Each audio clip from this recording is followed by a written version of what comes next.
dah eczema? Saya eczema start tahun lepas dalam bulan 7-8 macam tu. Tapi tak lama lah, baru hampir setahun. Okey. Lepas tu saya banyak juga lah pergi hospital, semua. Tapi tak okey juga. Dia okey, lepas tu nanti dia kena balik. Dekat muka je? Dekat muka. Bila saya tak tahu yang tu eczema. Saya fikirkan saya salah pakai skincare ke, apa macam tu lah. Lepas tu bila saya pergi hospital, saya eczema lah. Bila saya bila dia dah okey, dia kena balik, dia okey, kena balik. Jadi saya tak tahu macam mana nak okeykan. Jadi saya search TikTok. Saya tengok TikTok dan saya jumpa dia. Saya jumpa dia ni, masa dia ni punya muka teruk lagi. Saya masuk live dia lah.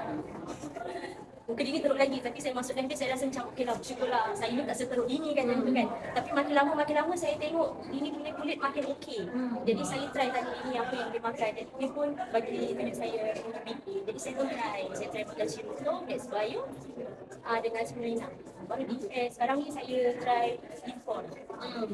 Tapi so far muka saya sekarang okey lah. Wah, berapa paket Shirito, X-Bio? Saya makan 2 kotak. Sehari makan berapa? Satu hari saya makan, macam dia cakap 2 pagi, 2 hari 2 malam. Okey, X-Bio? X-Bio saya makan satu. Mula saya makan satu. Tapi saya kan membuang, saya makan dengan Spirulina juga. Spirulina saya makan 24 biji satu hari. Lepas tu saya dah start membuang teruk sampai saya muntah-muntah semua. So saya kurangkan.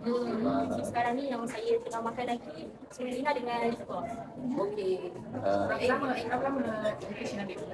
Saya ambil tak sampai 2 bulan. Dah nampak result Nampak result Tak sampai 2 bulan. Okey, ulang lagi sekali apa ambil tadi?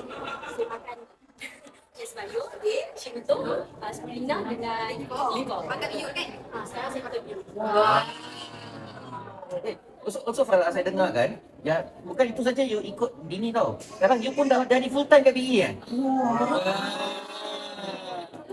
Belum ambassador tapi nampak dalam BE. Wah. Duplikasi maximum pakai. Umur berapa umur? Sebelum ni background sebagai? Saya kerja gila. Hebat. Okey, family. Welcome. Welcome to BE. Tapi cakap. Oh, Ayah